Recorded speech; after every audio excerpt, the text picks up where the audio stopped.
Just so you know, if you've just joined, I'm Geeta Pendse, and if you're not familiar with me, if you haven't seen my work, I'm a journalist and a broadcaster, and I've been working for 15 years now.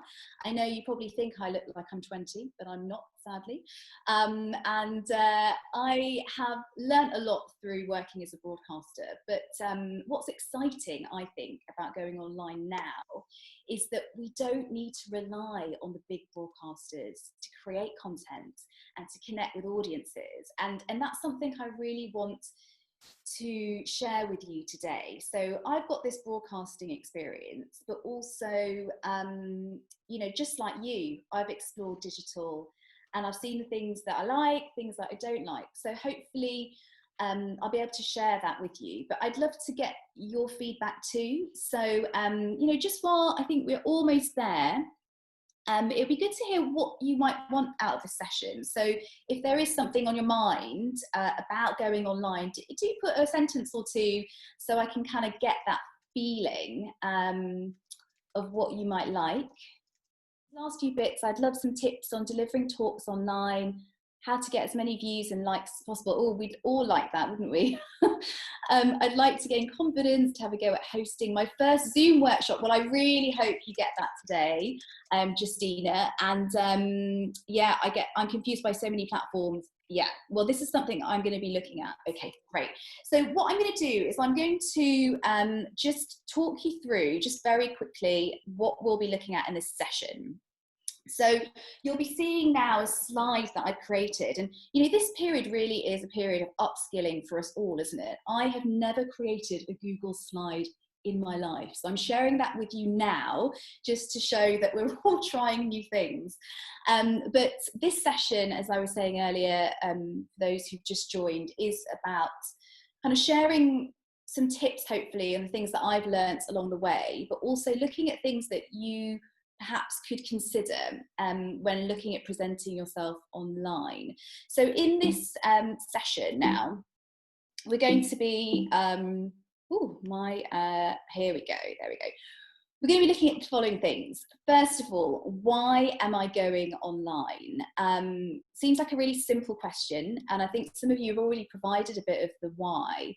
But just looking a little bit deeper into that, we'll be looking at sorry, there we go. It's doing its own thing now. Who is my audience? Which is really important. And presenting yourself online and having the confidence is one thing, but kind of thinking about who do you want to present to is really important. And we'll be chatting about platforms you could use. So the pros and cons, and I won't linger on that for too long. But as someone was saying earlier, you want to kind of have a sense of where might be a good place to be, given there's so much out there. And finally, we'll be looking at setup, really practical tips on how to make the most of your shot and how to have the confidence when you go live. Because in a sense you are, particularly in this kind of context where we're all together, it feels like a live broadcast to me. This doesn't feel very much different, apart from the fact that I don't have a director in my ear giving me timings. But don't be scared by that. In fact, you're lucky you don't have a director in your ear telling you 100 things. You just have yourself. And finally, we will be looking at that question of standing out. So the first thing I want to ask you, because I really do want to hear from you, is that idea of the why you're doing this. And I know a few of you have already shared some of the tangible reasons, but as I put here, the quote that everyone I'm sure has come across at some point: he who has the why to live can bear with almost any how. And I'm not saying that social media is going to be your why to live, because God forbid that was the case. But the idea is that by knowing why we're doing it, it will give you greater confidence. So I know some of you have already shared to me, maybe tangible things that are going on. But if there's anyone else, what is the reason at the moment that you want to grow your online presence? I'd love to hear from you in the chat. I know some of the reasons might be to grow a network. It might be financial. It might be that you want to make a bit of money, and that's okay. Someone has instantly put, Joanna's put, sell more books. Yeah. And you know, particularly if you are a writer pre-lockdown who was working and you know, in a monetary way, I think it's really sensible to think about that for going online. We've got someone else here presenting online events for 5 Leaves Bookshop. I love your bookshop. To get more readers, to become a global superstar. I like it, Laura. Anne says, I'm a poet, predominantly performance, and want to reach a wide audience. Yeah, great. So there's a real variation here. Julia says, to promote my writing and personality. Great. So, okay, you've got these tangible ideas of what you would like to get out of going online. And so the next question is, you know, as writers, as creatives, thinking about your own personal why. So, you know, your why in terms of your work, you know, what you like to create and the reason why you want to share your particular type of work. And then the next thing you look at is, how can I serve an audience? And I think that that service element is really important in terms of growing your online profile. Because as we'll look, there are different audiences out there, and it really is a transaction. And I don't mean that in a kind of crude commercial way. I just mean it in the sense of, like anything in life, in the real world, you know, there's always give and take, isn't there? And I think when you are creating content, it's certainly something I think of, is how can I serve an audience? So we're going to be looking at that question, how can I serve an audience? So once you know what your why is, we go on to looking at where you're going to go. So digital platforms, connecting with that idea of an audience. So I'm going to go into a couple of the platforms that are out there, looking at the pros and cons, because I think many of us use them perhaps in our personal lives, but when it comes to thinking about how to put our writing out there or our creative endeavours, it can be very overwhelming. And the first thing I would say is, how many platforms? Now, again, that's where the overwhelming bit comes in. And I would recommend 1 to 2 platforms. Do them, and do them really well. And by that, I mean, you know, they take energy, don't they? I mean, even if you have a personal account, I'm sure that, you know, sometimes it's tiring, isn't it? And I think that it's important to have that whole quality over quantity adage. If you're a whiz kid at all of this, then maybe you want to have 3 or 4. But I personally have found, if I have more than 1 or 2 platforms that I'm regularly feeding into, it just becomes too much. And also, different audiences in terms of the platform you're using to go online want different things, and they want to feel like you're giving them something a little bit more unique. And again, how much time do we have? So maybe thinking about just 1 or 2 platforms. The second thing is, it's an obvious one, but if you have a social media platform that you're using already, if you have a network there, or just that you like it, you know, that it appeals to you, then, you know, that's a good place to start or to continue to build. And who is my audience? So yes, that's what we'll be going into next, thinking about you as a writer, or an organisation even. I know we've got a bookshop, so I guess your audience could be quite varied. But where will be the best places, if you're only going to do 1 or 2, say, to begin with, to go? So what I would be interested to hear in the chat is, because we're going to go into looking at a few of these, but I'd just love to know which sort of social media digital platforms are appealing to you at the moment, that you're interested in, and that you're trying out. So it would be great to hear in the chat, you know, what you're looking at the moment. And I'm sure there'll be ones that are kind of like obvious ones. So we've got Instagram, Zoom seems to be huge. Yes, absolutely. We're on it at the moment. Twitter, yeah, Twitter, Facebook, YouTube, Facebook, yeah, great. So these are the kinds of ones I was thinking. WordPress blog. It's useful to see, isn't it, where other writers are at the moment, and where the creative people as consumers, as well as people that we're using it as a platform. So sorry Lethista if I pronounced your name wrong, Zoom, but I'd like to link to Facebook and YouTube. And John says YouTube. They're the ones that you're interested in. Great. So we're going to be looking at some of these. So hopefully you'll have a bit more food for thought. So the first one I'm going to go to is Facebook. So Facebook, it was the beginning really, wasn't it, in terms of social media presence. And I know when I started my career 15 years ago, Facebook was fledgling, it was at the beginning, and now it is the most popular site in the UK, according to YouGov still. And I've put up on the screen just a few words. So YouGov did a poll, they do one every year, and they look at, the different social media sites. And the words that came up for Facebook, as you can see, are addictive, always check it, helps me keep in touch, accessible.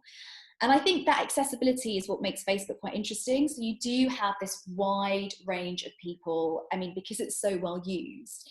But again, it has variation. So, it's not as popular now with younger audiences. And by younger, I mean sort of, before the millennials. So we're looking at sort of 0 to 20, although I hope babies aren't on Facebook, that would be alarming.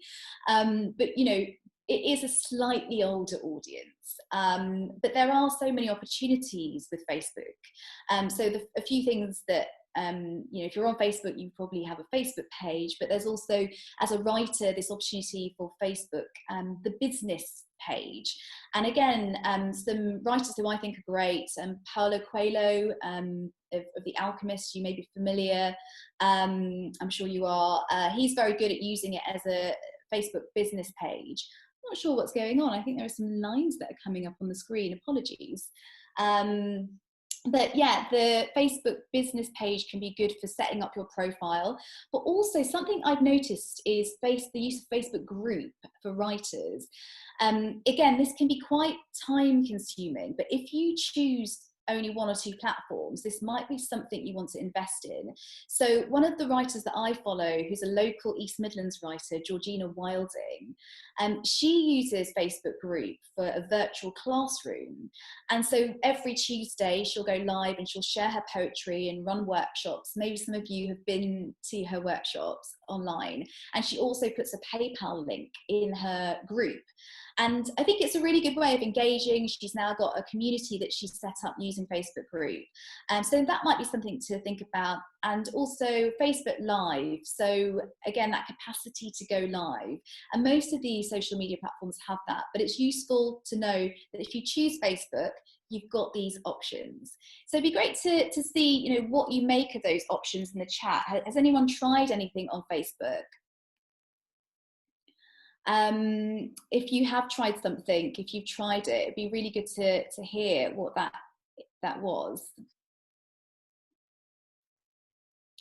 So I'm just going to go on to the next page because I think my Google slide, as a first timer, Google slide is going rogue on me. But hopefully you got something from that in terms of Facebook. So I'll just check if anyone's put anything in the chat. Oh, great. So we've got Claire says, I have a Facebook group. I found it better, more encouraging, usually share blog posts to Facebook and Twitter. This is great, and with this chat, we can learn from each other, can't we? Does Facebook live stream live like a live video? Yeah, so Facebook Live is that thing of you would be live, it would be a live stream. And all these social media platforms generally have that capacity. So I'm just going to move on to the next one, which is Instagram. So again, I know a few of you said you were interested in Instagram. This is something that I use quite a bit in terms of sort of engaging personally. And again, the words for Instagram, so this is the second most popular site in the UK, just so you know, were addictive. I'll be honest, all of them came up with addictive because frankly they are, aren't they? But this one was amusing, colourful, a younger audience, visual. And so if you're thinking about Instagram, if you haven't tried it yet, or if you're on it already, it really is a visual medium. It's very playful, and it's this idea of sharing posts that first of all grab you because of the picture, essentially. And you might say, well, as a writer, is that going to work for me? But it can. So someone who I think is very good on Instagram as a writer is Rupi Kaur. I don't know if you've heard of her. Rupi Kaur, Rupi, and Kaur, Kaur.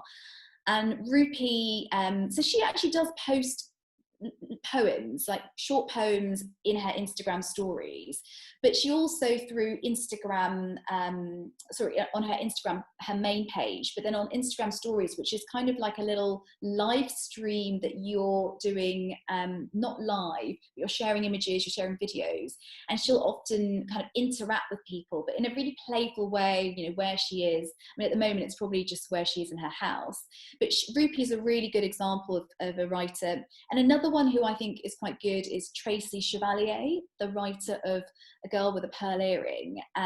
So a very different kind of audience, but she is quite playful in that during lockdown, she's posted quite a few images of people who have recreated the painting Girl with a Pearl Earring. And so alongside that, she also just gives glimpses into her life as a writer. So whether it's a picture of her starting to write, maybe a scene that's inspiring her. And it's these little things that I think build that sense of community. And again, with Instagram, you have that live capacity as well. You can go live on Instagram. And one nice thing that I've noticed a lot of writers are doing are hosting a chat with another writer. So you can go live, and there's an ability then to invite someone else, and you're sort of chatting to each other, which you may have seen if you're on Instagram. So the next one is Twitter, which I know a few of you have said that you're really interested and quite active in.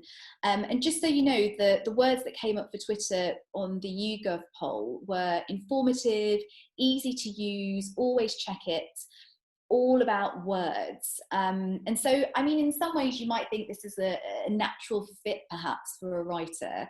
And I know that there are some really sort of famous writers who are on Twitter who do, obviously, the J.K. Rowlings of this world. But I think that what is interesting about Twitter is that it is a place for ideas in a way that maybe the other platforms aren't quite so much. And I think if you're on Twitter and you want to grow your Twitter a bit more, it is that sense of community. And I guess this goes with all of the platforms, but you know, if you see a writer that you really admire and you see them post something on Twitter, then, you know, not just retweeting it, but you could retweet and have a comment from you. And so that there's that sense that on your Twitter, you're maybe sharing your own work, you're going to promote the things that you're doing, but you're engaging with other writers, you're forging that sense of community. And things like retweeting, things like, you know, reacting to a comment, which I'm sure you must do maybe in a personal capacity, but as a writer trying to build a profile, it's a really good way of creating, you know, that transactional thing we were saying earlier, that sense of give and take.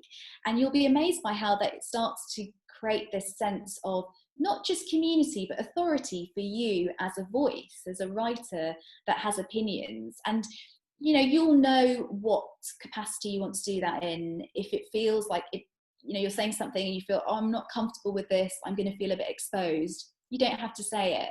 You know, it's whatever you feel comfortable being in that public landscape. So that's Twitter. And just one last one to go in a little bit more detail is YouTube. And again, when we're thinking of one or two platforms, it's quite nice to think of the ones that might work together. So YouTube is really quite exciting if you're looking to connect with a younger audience. I mean, that is really where they're at. They're using these other social media platforms, but younger audiences in particular are on YouTube. They're accessing videos. So if you're a children's author, for example, it might be that you want to create some content for YouTube, but if you want to connect with the parents of those children, you might be on Facebook as well. So that they might be your two pages if you're really just going to focus on two platforms. And so, yeah, younger audience, video, it's a great place to create pre-recorded content, but also that capacity to go live. And just a few examples of how writers are using YouTube. I'm sure you may have engaged with some of these, you know, readings, tutorials, Q&As. So I think that YouTube actually provides a really interesting space. I mean, it'd be great to know what your thoughts are in terms of YouTube, and some of these other things that I'm saying. Is there any questions that are coming out? And I will try and answer them as we go along, but if I can't, then we'll try and do them at the end. So yeah, out of interest, how are you finding those platforms in terms of other writers? Which ones are you going to? Letitia is saying YouTube, is it easily interactive? Yeah, I mean, if you're live, it is. It's just like the other platforms, really. You can still engage and you can get real-time comments. And Julie Lee is saying Facebook can get out of hand. I suddenly had a bill for £65 last week. Oh, that's interesting. Yeah, so something to be aware of. Do you want to invest money, first of all? Because, you know, that is a question of experimenting, I guess. And Julie says Twitter's great. TikTok, someone's mentioned TikTok. Now, I'm not going into depth in TikTok, and I'm just going to be moving into setting up. But what I would say is, again, if you want to be creative and you want to connect, I mean, TikTok now isn't just a younger audience, is it? With lockdown, it feels like it's just gone bonkers. But I think what I would say about TikTok is play with it first for yourself. You know, don't feel pressurized just because a lot of people are on it. Try it out. If you like it, then maybe think of it as an option, but don't feel that pressure to use it. Brilliant. Okay, so we are going to move on now to just one last thing with the platforms. So I haven't gone into them in depth, but of course what we're on at the moment is, oh, sorry about that. I'm just going to resume that share. And so we're going to look at, just briefly, we've got things like Zoom and Chromecast. If any of you were at Hay on Wye digitally, then I'm sure you will have seen the Chromecast. And with Zoom and Chromecast, they're quite good for these kinds of sort of events, if you like. And depending on your preference, and I put privacy there because obviously there are things that have been coming up around privacy, and it really is making sure you feel comfortable. But I found, as well as being a broadcaster and a journalist, I'm actually a yoga teacher. So I'm using Zoom a lot to teach yoga. And again, it's one of those ones of just trying it out. I mean, with Zoom, I know you can have a membership and you can have 40 minutes free without having to pay. So you could see what that's like before making any kind of financial commitment. But yeah, and there are other options as well, other kind of platforms that are similar. So maybe test one or two out, and then just the one that you feel comfortable with, go for it. And I promise you, the more you do it, the more comfortable you will become, even though at first it kind of feels quite, you know, overwhelming, or maybe not overwhelming, but a little bit intimidating.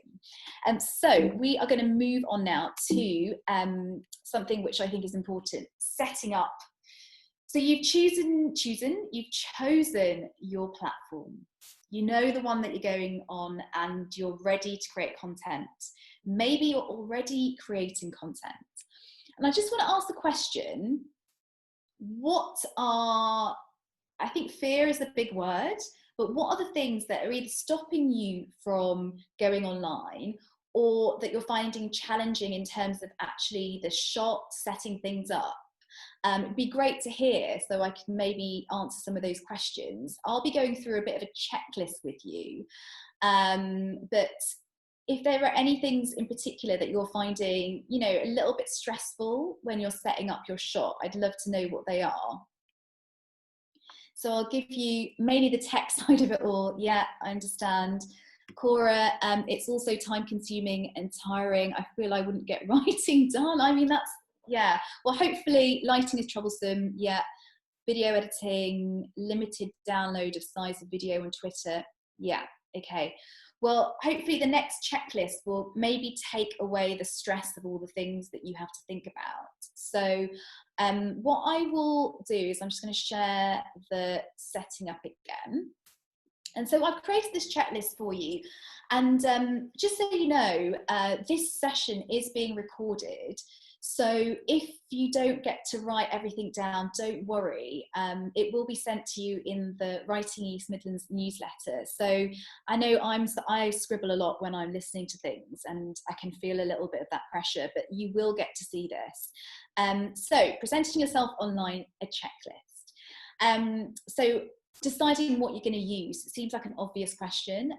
If you have an actual kind of bespoke camera, great, but most of us don't. So I'm using a laptop today. Obviously, a lot of us have got smartphones, and if you are using a smartphone, if you have one, you know, the cameras in these are incredible. So you're really almost the same as someone who has a really posh camera. If you don't worry, you know, whatever you're using, the main thing I would say is, unless you're doing something like a walking conversation, a walking chat, a walking poetry session, make sure that you're static. Make sure that you set yourself up in a way that things aren't going to move, because whoever tunes in, your audience, you want to give them as comfortable a watch as possible. So yeah, think about that. Next thing is your shot itself, landscape. So unless you're on Instagram and it's Instagram stories, which is horizontal, most things will be landscape. So make sure, especially if you're using a smartphone, just make sure it's this way round and not vertical, because that is the way that it will fill the screen and is a much more comfortable watch. So forgive me if you already know these things, but it's almost like, sometimes it's the obvious things, isn't it? Just to go over, kind of reminds us when we've got all these things that we're thinking about. The next one is lighting. I know someone mentioned that earlier in the chat. So what I've done is I've created some images for you. So just go through it. And apologies, you're going to see even more of me on your screen. So this is a common one that goes wrong for a lot of us, and this is backlighting.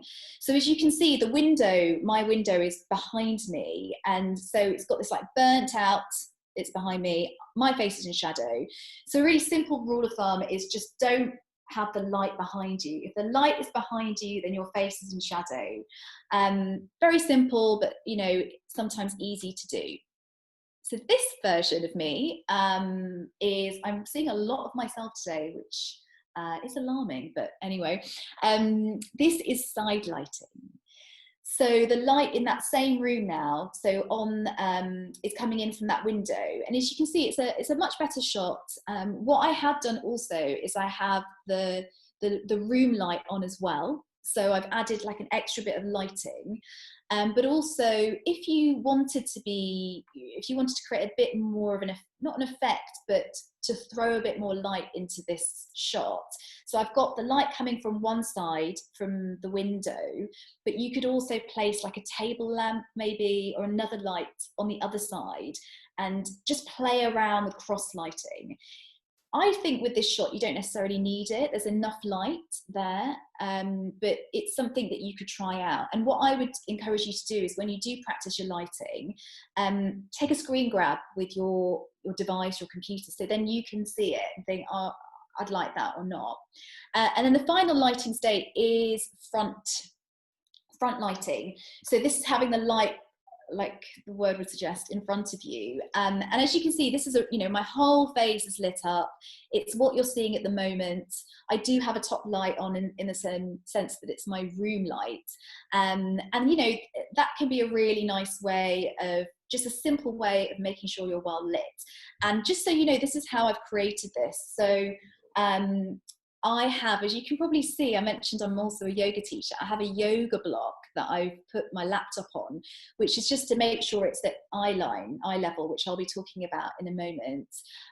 But yeah, I've just moved my table around, and I understand that everyone's space is going to be different. But just working with where the window is in your room, and if you can be side lit, great, or if you can turn the situation around so that the light is in front of you, that's the best way to be.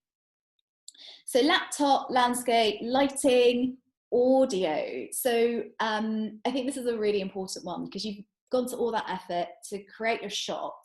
And particularly if you're like what we're doing now, we're in a Zoom conversation, and there are, I can't see at the moment, but there are a lot of us in this room together. And if you're doing something like this, I would really recommend just muting everyone to begin with. And the reason is, it's not because we don't want to interact, because I love interacting. And if I could talk to all of you, I would do.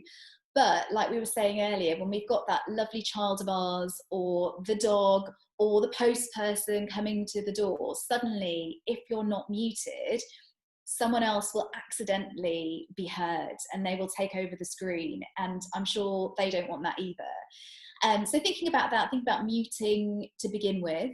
Another thing is just to think about like the sounds around you, really. So mobile phone, it seems obvious, you know, make sure it's on silent. Something I sort of noticed at the beginning when I was going online was, you know, the notifications that you have on your device, making sure you switch those off. And I haven't got headphones today, but that's partly because it's very quiet where I am today, so I knew I'd be okay. But if you're in a busy environment, again, just using headphones so that, you know, the people that are listening to you, they're just hearing you, and you're just hearing them as well. So just little things like that with the audio. Your room is the next bit to think about. So, I mean, it's crazy, isn't it? We're now seeing each other's interiors. I mean, I hope you can't see inside my soul as well. Hopefully, if you can, it's a nice soul today. But we are getting to see into each other's spaces.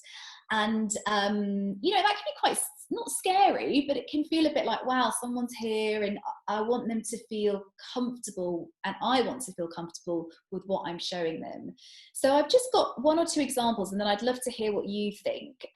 So this is one version of coming into my space. So, you know, it's my sofa. I wanted to create a shot that was a little bit more cozy.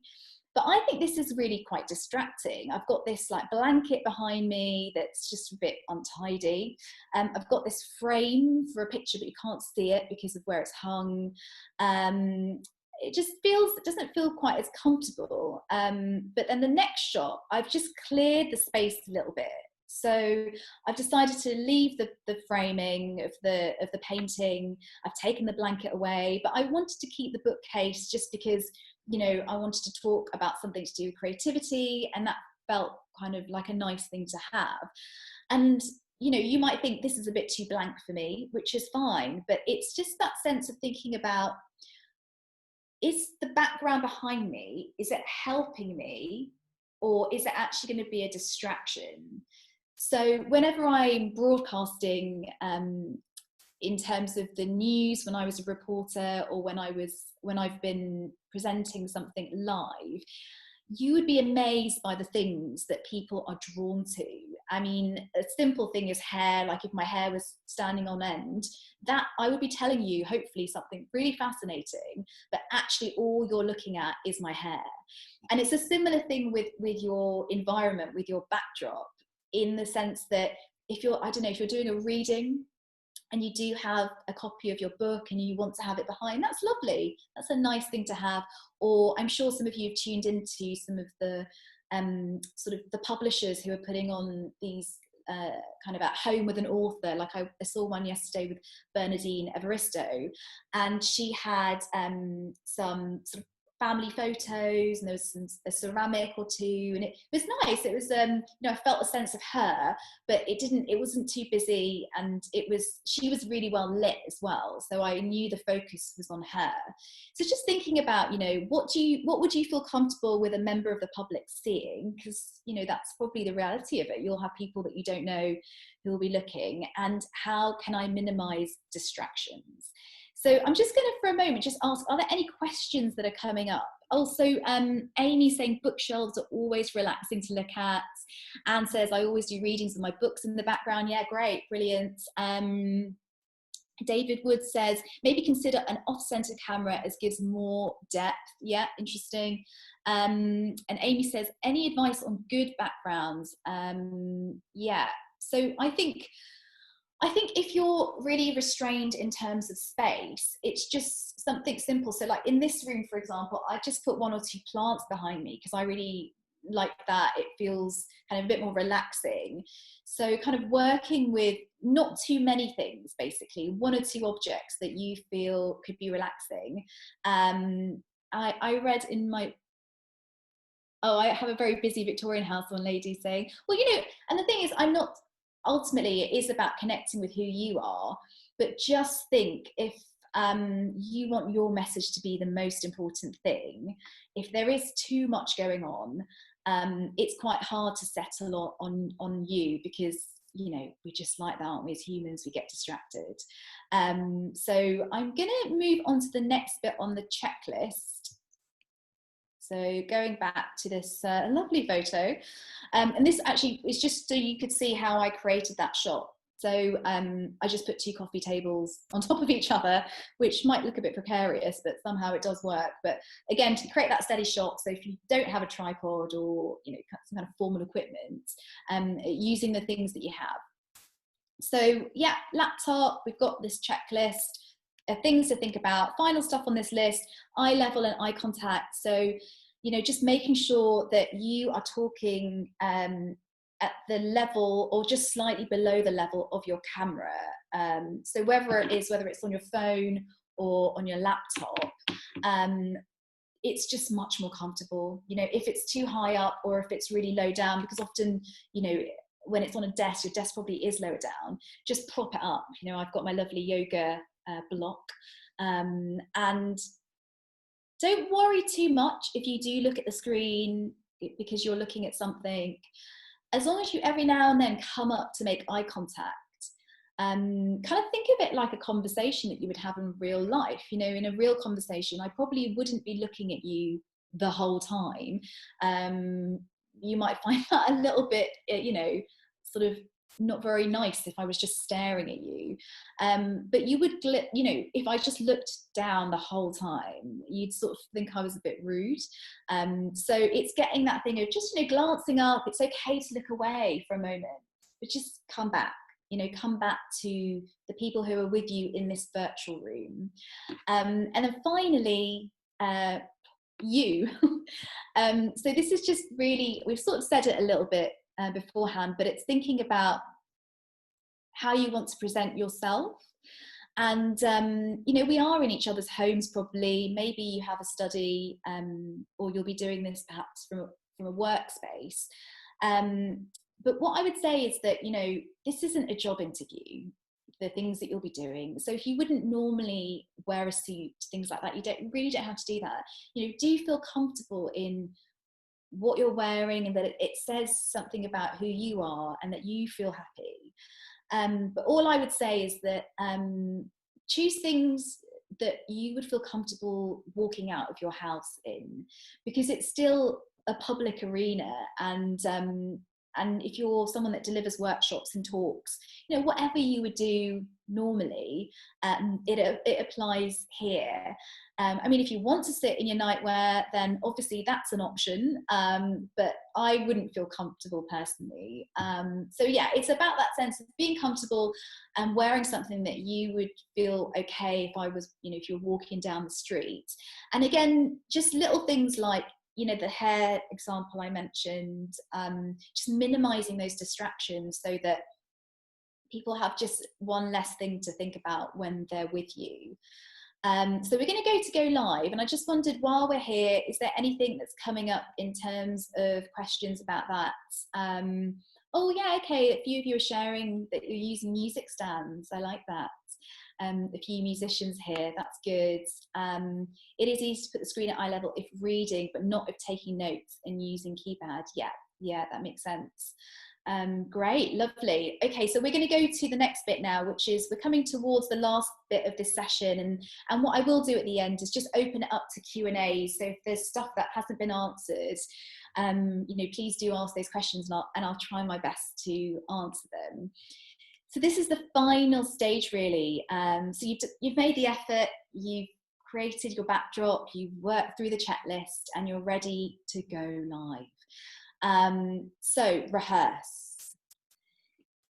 Now, this is like something that might feel like, oh, I don't want to go through every single thing, and you really don't have to. But if it's your first time trying this, I would really recommend practicing, just getting a sense of what it is you're going to want to say, the flow of your session or whatever you're doing. I mean, if it's a pre-recorded bit of content that you're creating and you're not live, then you could do a version, check it, and that could be your rehearsal. And if it's really great, brilliant. But the rehearsal bit is also really good. I know a few of you were saying you're worried about the technical side. And I think your rehearsal is an opportunity to kind of do a dry run. So, for example, yesterday with Amy from Writing East Midlands, lovely Amy, we lined up just for 10 minutes. I just played a couple of my slides, just checked that she could see it. So you could do that with a family member, maybe a friend. It is useful. Or if you don't have someone that you can do that with, just set something up that you can record for yourself. So then you can look at it and go, yeah, that feels all right, that doesn't. But I do think rehearsing really helps with confidence. The second thing is beginning and end. So whenever I broadcast, I have a really clear sense of how I want to begin something and how I want to end something. And sometimes the middle bit, we might find we flow somewhere else, particularly in a live scenario where you're interacting. But if you have that beginning and end, it means that those moments when you panic a little bit maybe, or you feel like you can't quite remember, if you know what your endpoint is, then it just gives you this nice safe structure to work in. And taking notes is the next thing. I haven't looked at them that often, to be honest, but I do have notes. You can see some highlights there, and they're really good. It's just a really nice thing to know that I've got that. And if you're doing a session or whatever you intend to do, even if it's like 10 bullet points, then you can just glance at that. And I just think as people, we don't mind, do we, if we see the speaker just look down for a moment. It just gives you, again, that extra sense of confidence. The audience will understand. So, you do all of this, you've done the rehearsal and you're ready to go, and something happens. And it might do. The amount of times I've gone live and it's all been as I hoped, it's actually the majority of times, I would say. But there is that 20% of the time where something happens. And in that situation, what I would recommend is, if it is a big thing, if it's just a quick thing that happens, you could probably just, I've often, if it's just like a momentary thing, just continue. But if it's something like, I don't know, an alarm is set off somewhere outside and it's really noisy, or there's a technical thing that's going on, I would just acknowledge it. I would say, okay, sorry, there's this thing going on. I'm going to try and see if I can work it out. Please bear with me. And I think most of us understand, because we know what technology is like at the moment. We understand that we can't control everything around us. So I would recommend that. That's what I've often done when I've been live, when there's that person behind me who's doing really unsavory things. Obviously, if it's too unsavory, we're getting off air. But to acknowledge it and to apologise and say, I'm trying to do something. So if it gets to that point where you're like, do you know what? I need to have a plan B now. So I'll give you an example. I was teaching a yoga class recently, and it was for a charity. Lots of people were logging on. It's really exciting. And it happened to be the day that I was using Zoom. Zoom had a national outage and I had no idea. So people couldn't hear me. People were coming in. I could see an image, and it felt quite stressful in that moment. But what I did, even though I didn't realize it was a national outage, I said to the people in the group, I used the group chat, and I just said, look, there's obviously some kind of issue here. I'm going to have to cancel the session, but I will contact you to try and rearrange. And then, of course, realized it was this big national outage. And then I did rearrange. And sometimes the fault might be something of your own setup. And that's, we're human. We're going to make mistakes. And so in that scenario, if it happens, you've got some options. One option is to reschedule and do something for another time. Or another option is to have some content ready. So you might have, if you're on YouTube as one of your platforms, you might have created some content that you could go, look, this is live stream isn't working, but I'm just going to post this link to you in the meantime. And that might be another way of, you know, feeling like you can offer them something in that moment when you're, you know, struggling with the tech. Or you could email it to them if the Zoom or whatever platform you're using isn't working. So that's just an option there. So finally, last but not least, coming to that USP section, because I'm conscious of time and I want to give you time if you have any questions for me. And BU, really, really simple, I know, thing to say, but what I would say is that is actually the most important thing. The thing that will make you stand out is connecting with the things that you care about and being you. As a young reporter, I thought I had to be like, you know, Miss BBC. I had to put on a voice, I had to talk in a certain way. And over time, I realized actually I could just relax and just be myself. And that is the thing that will set you apart. I know it sounds like a kind of like a cop out, but it is the truth. You know, you're great, be you. Build community. So like we were saying earlier, you know, you're not standing on your alone on your digital platform. And if you do just keep creating content to promote yourself, people won't stay with you. So get that sense of engaging with other writers within your community, reacting to things, giving your thoughts on things, and getting that sense that, you know, you're not on your own. We're together, and we are a community of people. And then you'll find people will invest more. You'll probably have more followers as a result. But I guess the intention in the first place is that sense of community. And again, yeah, engage with other writers you like, and creative experiments. So ultimately, you know, for many of us, this is a new endeavor. And like we were saying earlier, it can feel quite stressful, but you are creative people, you are brave, you do things and put yourself out there and try things. So you could choose to have this going online thing as something quite stressful, or we could think of it as just another creative experiment. You know, we're just trying it out, seeing what it's like, being curious, and sort of taking the pressure off yourself. So I'm going to end this with a bit of a quote. I love a quote. I'm sorry, I just love quotes. And this is one of my favorites. By being yourself, you put something wonderful in the world that was not there before. Cheesy, I know, but I really believe it. I believe that whatever you now create, if you're yourself, even if only a few people see it, it's out there and it's a bit of you, and that is wonderful. So I'm going to open it up now to anyone who has any last questions. Thank you so much for being a part of all of this so far. So if there's anyone who would like to ask anything, please do now. And just if you put it in the chat box, I'll have a quick look at it. Have you done interviews live using Zoom? Oh, that's a good question. I haven't yet actually done a live interview using Zoom. I've kind of used it more as a contained space. And what a lot of people are doing though is that you can link Zoom, for example, to like YouTube. So you could have like a live event on your Zoom account if that's what you choose to have, but it's broadcast on YouTube. So there are ways of doing that.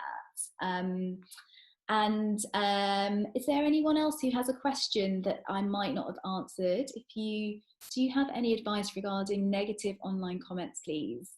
Yes, now that is a really good question. It's not great, is it? Like when you see something, none of us want that. None of us want to see negative comments. And you've got some options here. Like one option is if you come away from it and you feel that it's affecting you and your mental health, then you've always got the option to disable comments if that's going to be better for you.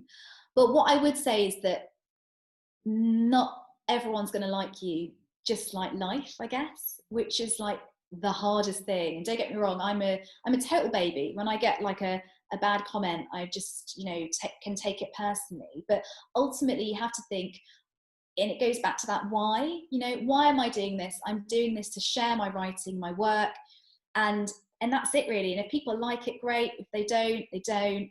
And you've always got the option to block that person as well, if you know, if it feels like it's disruptive. You know, do the things that empower you, I would say. Just going to see if there's any last questions here. What's the one important thing in promoting? What's the one important thing in promoting? I'm not sure. Would you expand upon that, Lynette, just so I can get a sense of what you're looking for?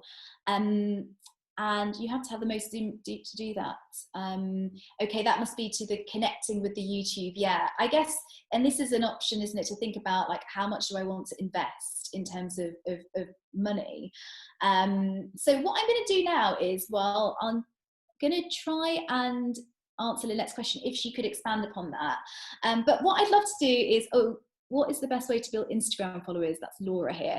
So I am no social media guru, Laura, but what I would say is, what I have noticed is, if you are engaging with other accounts, it really helps. So, you know, whether it's following other people that you like, admire, or interacting, I think that's one of the ways, because people start to see you and then they're curious and then they follow you. So I think that engagement with other accounts can really make a difference. And also regularity, you know, posting, you don't need to bombard, you know, do lots and lots in one day, but having that sense of like, this is an account that's active. So even if it's like 2 or 3 posts that you're making a week, but being consistent with that, so that people feel like, you know, you're there, and it's I think that's another way of building that following.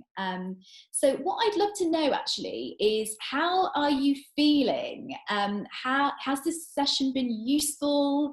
Are you feeling uplifted? I hope you are. Just to get a sense of, you know, how you're all doing, because I know you've given your time, and I'm really thankful. You know, we've got 47 of you, which is incredible, and I'm conscious that I've probably been rambling on. I mean, there was a structure, as always, a beginning, a middle and an end to what I was saying, but I really hope that it's been of use to you. And like I was saying earlier, Writing East Midlands we'll be sharing this link to this recording on the newsletter. So if there are things that you want to go back and, you know, just check with the checklist, you'll be able to hit that link and look at the recording. Oh, that's lovely. Thank you so much. Got some really lovely feedback here. Thank you, Justina. Thank you, Letitia. Oh, Lynette, I love it. Feel motivated to give it a go. Good, I'm glad. Panya, very useful, especially in terms of doing less to get more impact. Yeah, I mean, the thing is, the way I see it is that we've only got so much time in our day, but in our brains, you know, and I don't know about you, I'm finding some days I feel quite foggy because I'm online so much. And so I think we do need to be intelligent about, you know, choosing just 1 or 2 platforms and using our time wisely. Thank you so much, everyone, for my laptop camera is very poor quality. Any suggestions how to overcome that? I mean, do you have a camera phone? Because if the laptop one is quite poor quality, Alison, if you do have a phone, you'd be surprised by how good it is. And John is saying, thank you, Geeta, we need to be constantly aware of our timing. Yes. And so just so you know, what I do have here with me is a clock. I mean, it's the journo in me. I'm always thinking about deadlines. I'm looking at the clock, but it is important to have that in your mind, because it just keeps that shape, that structure. And so just so you know, because I'm conscious that we're coming up to 2 o'clock now, and those of you who haven't eaten are probably starving. Thank you so much for joining me here. I'm just going to put some contact info for you, just so you have it. So we'd love to stay in touch. If you want to get in touch, so we've got @WritingEM. If you're not on Twitter, if that's one of your chosen platforms, then you can find Writing East Midlands there. They're also on Facebook, and that's my Twitter handle, Geeta Pendse, on the screen. And you can also find me on Instagram. They're my 2 platforms. I do have a personal Facebook account, but to be honest, I barely check it now because I just can't keep up to date with it. And just so you know, on Thursday the 25th of June there'll be another lyrical lunchtime. Really excited. We'll be in conversation with Malika Booker, and she, if you don't know her, is an incredible poet. She's a pioneer of the present spoken word movement. That's what she's been described as. And she was the inaugural poet in residence for the Royal Shakespeare Company, which is incredible. So yeah, I really hope that you can come for that. And thank you again for joining me today. And I just want to see all your faces before we go. So I'm going to stop the share. Put you on my screen so I can see everyone. Thank you everyone so much for coming.